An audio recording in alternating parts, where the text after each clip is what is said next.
Bueno, sigo con la parte, con este video y acá habíamos trabajado en el anterior video todas las características de la desintegración. Acá revisamos cuáles son esas desintegraciones que van a producir emisión de radiación. Tenemos acá el esquema clásico de la desintegración nuclear, en que un nucleído emite los tres tipos principales de emisiones. La emisión alfa, que sabemos que son núcleos de helio; la emisión beta, que son partículas con la masa y la carga de un electrón; y las emisiones gamma, que son radiaciones electromagnéticas. Si colocamos un campo eléctrico en la trayectoria, en la dirección de trayectoria de estas radiaciones, la radiación alfa, como es positiva, se desvía hacia la placa negativa por polaridad, y la radiación beta negativa hacia la placa positiva. Sabemos también que puede haber emisiones de partículas beta pero positivas, positrones. Y finalmente la radiación gamma no se desvía porque es radiación electromagnética, no tiene ni masa ni carga, son fotones. Esta experiencia es, digamos, resumida en la experiencia que realizó Rutherford, impactando estas partículas sobre láminas delgadas de oro, una lámina delgada de oro, para poder investigar la distribución de las cargas eléctricas. Ya se sabía en ese momento, sería fines del siglo XIX, que el átomo tenía cargas eléctricas, si bien estaban neutralizadas entre sí, tenía cargas eléctricas. La experiencia de Rutherford es con un núcleo radiactivo. Ahí comenzó el estudio de la radiactividad. Veamos cuáles son las desintegraciones más importantes. Nosotros vamos a estudiar las más importantes y vamos a mencionar las menos importantes. En este caso tenemos la emisión de una partícula alfa. Fíjense cómo el núcleo, vimos acá que se produce en la desintegración, cambia la configuración del núcleo, se genera un núcleo nuevo y hay modificaciones en Z y A. En el caso de la emisión de partículas alfa, el nucleído padre y el nucleído hijo tienen diferencias. El nucleído hijo tiene 4 unidades menos de número másico y 2 unidades menos de número atómico, porque al emitir una partícula alfa, la partícula alfa tiene masa 4 y tiene 2 protones. Luego, entonces, aquí hay modificación de A y Z. Luego tenemos el polonio. Este es un ejemplo real del isótopo radiactivo descubierto por los esposos Curie.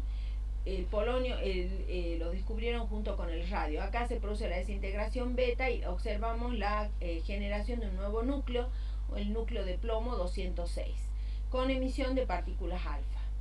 Luego tenemos la emisión de partículas beta. ¿Cuándo se produce la emisión de partículas beta? Cuando tenemos exceso de neutrones. Cuando hay exceso de neutrones, los neutrones se transforman y se genera un protón más una partícula beta negativa. Eso hace que al generarse un protón, el Z del nucleído hijo aumente en una unidad con respecto al Z del nucleído padre, y el número másico permanezca igual, o sea que es una transformación isobárica con emisión de partículas beta. Aquí tenemos el ejemplo, el cesio 137, que se transforma en varios 137. Fíjense el cambio en Z, aumenta en una unidad. Luego tenemos la emisión de partículas beta positivas.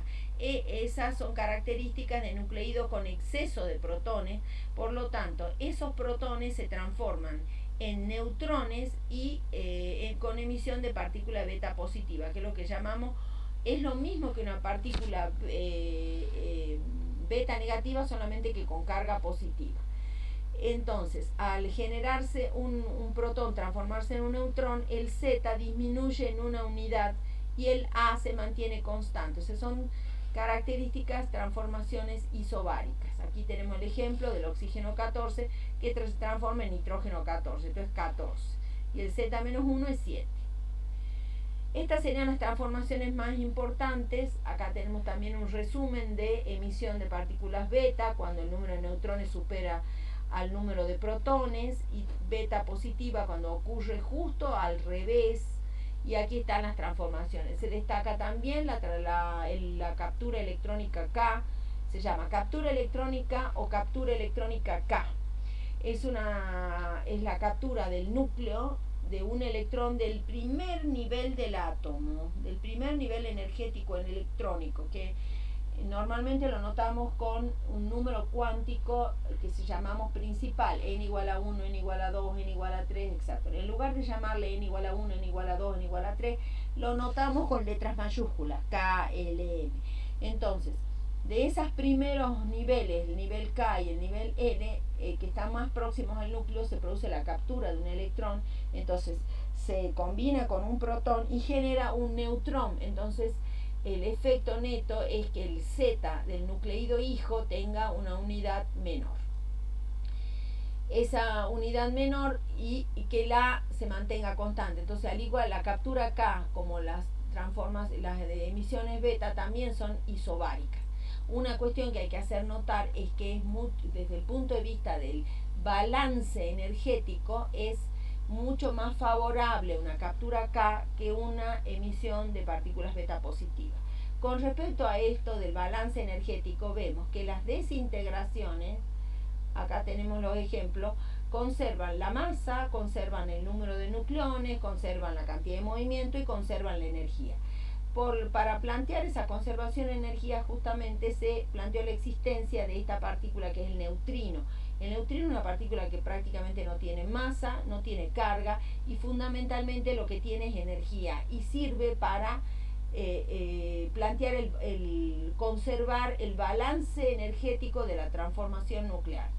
Acá tenemos un esquema general, que es lo que pasa en la tabla de radioisótopos cuando se produce la transformación de un nucleido padre en nucleido hijo, y vemos cómo nos vamos moviendo dentro de esa tabla de radioisótopos, que era la representación de aquí, bueno, acá se tapó, bueno, acá está NZ, en realidad es al revés, nosotros veníamos, es Z sobre N, acá está al revés.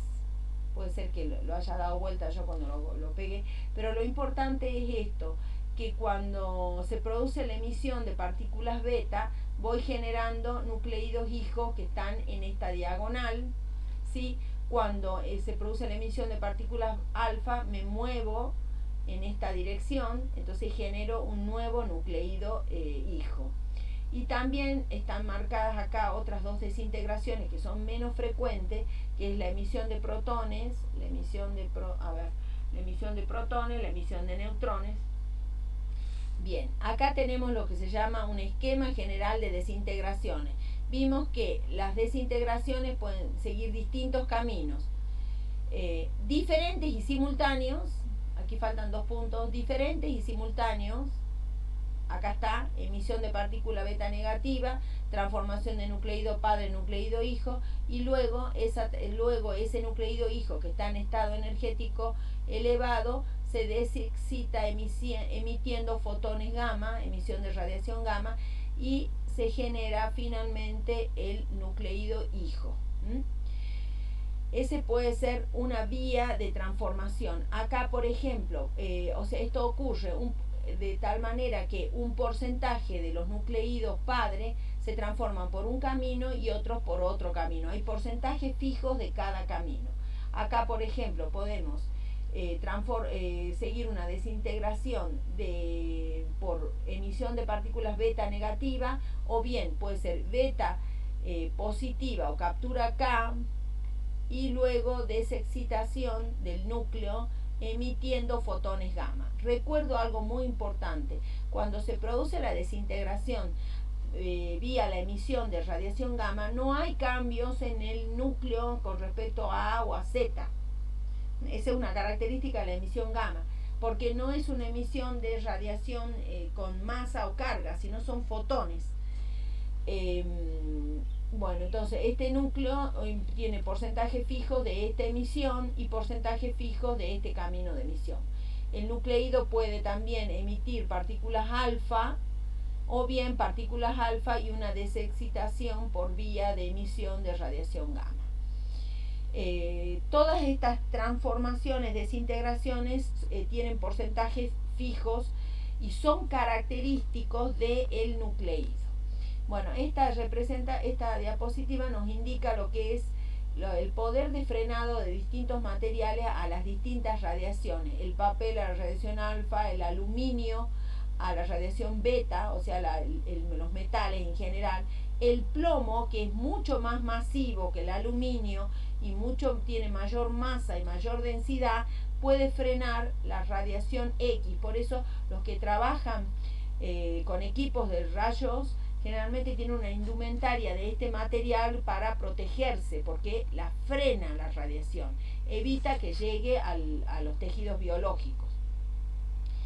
Y el hormigón, que es un material muy masivo y muy compacto, es el que puede frenar la radiación gamma y la radiación de neutrones. Fíjense que la radiación que tenga mayor poder de penetración va a ser la más peligrosa, que en este caso es la gamma. ¿Cuál es el peligro? Es que va a alterar los sistemas químico-biológicos de los organismos vivos este tipo de radiación, porque produce ionización, producen transformaciones varias que no son deseables en un organismo vivo. Esta diapositiva nos muestra entonces el poder de frenado de los materiales, también nos habla de la interacción de la radiación con los materiales, con los distintos materiales, y también nos está hablando de su peligrosidad. Veamos que las transformaciones radiactivas son espontáneas, son naturales. O sea, los nucleídos, por ejemplo el uranio, que está presente en sus minerales y tiene un tiempo de semidesintegración, vamos incorporando ese concepto, es el tiempo para que se produzca la velocidad, o sea, es una medida de la velocidad de desintegración.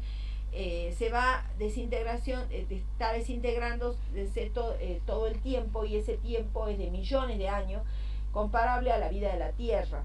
Entonces, ese proceso del uranio, estoy dando el ejemplo de justamente un elemento que es radiactivo, natural, se produce sin la intervención de ningún factor químico, físico, obviamente de ninguna otra naturaleza, y se va a producir sin ninguna intervención, o sea que es totalmente natural. Entonces, durante ese proceso los núcleos se van transformando en nucleídos hijos. Es un fenómeno básicamente estadístico, o sea, yo no puedo a priori decir cuándo va a comenzar, cuáles van a ser los átomos que van a comenzar a desintegrarse de una determinada masa de átomos, un grupo de átomos. Yo no puedo decirlo eso a priori, o sea que es un fenómeno estadístico, impredecible totalmente, y tiene una velocidad que es independiente totalmente de las condiciones físicas o químicas.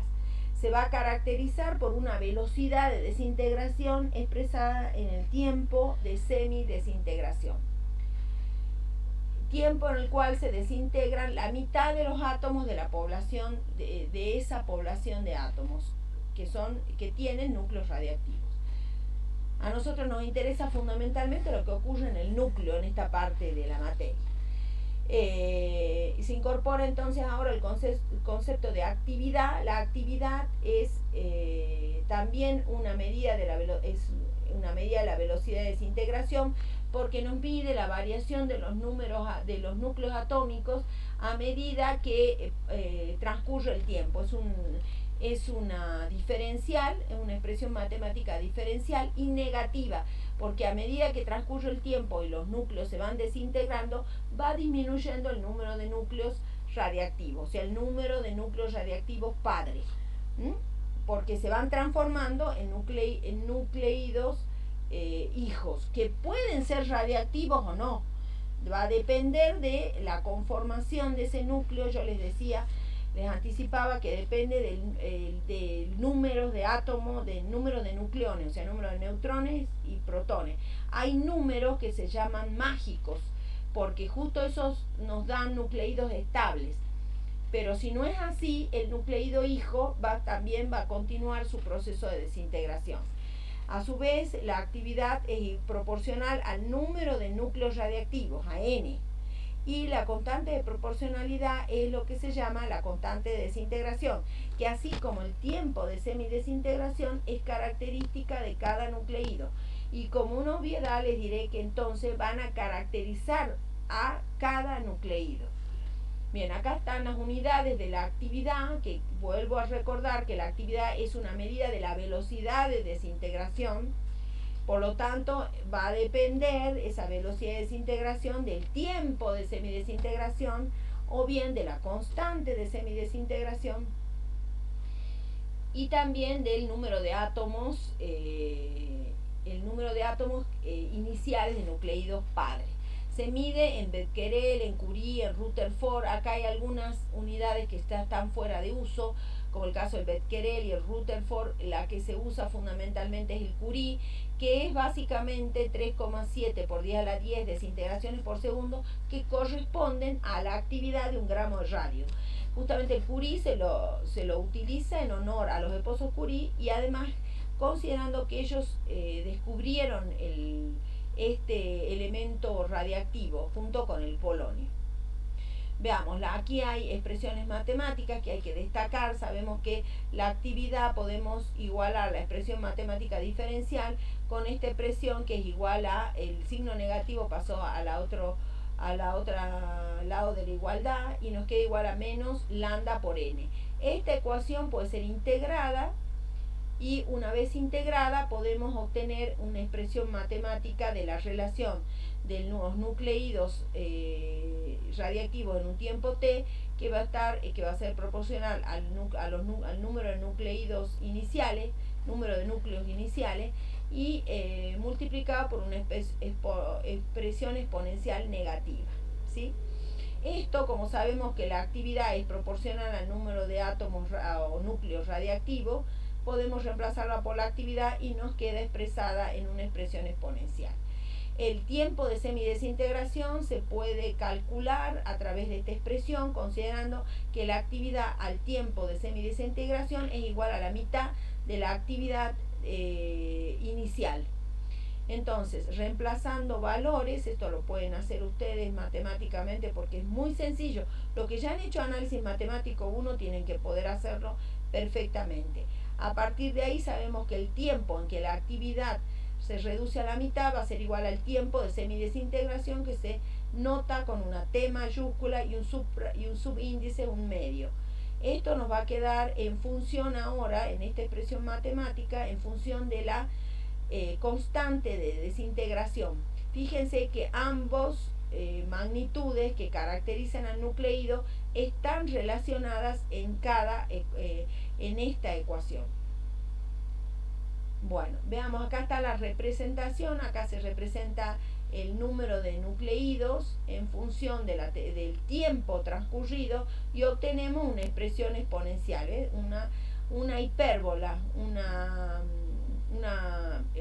o sea, la gráfica corresponde a una hipérbola. Acá tenemos datos, por ejemplo, de cómo a medida que transcurre el tiempo, la actividad del nucleído va disminuyendo.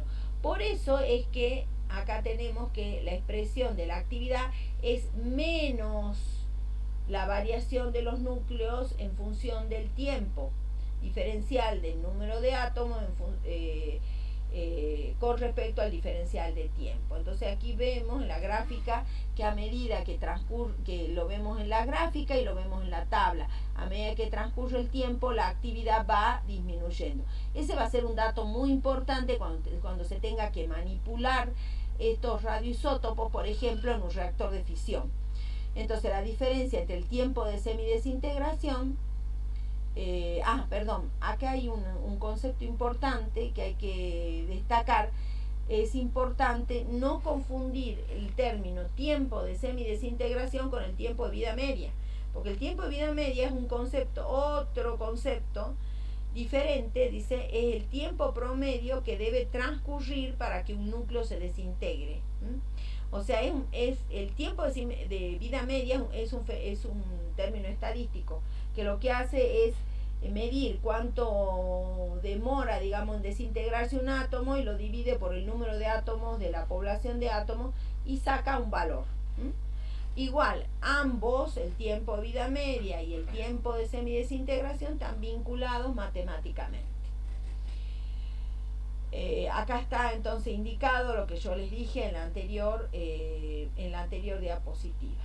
Entonces, la actividad, esto es importante reconocer, destacar, mejor dicho, proporciona información acerca, no proporciona, mejor dicho, por eso el no está con mayúscula. El tipo de radiación emitida, yo digo, hablo de actividad y no estoy diciendo si la desintegración es alfa, beta o gamma, nada.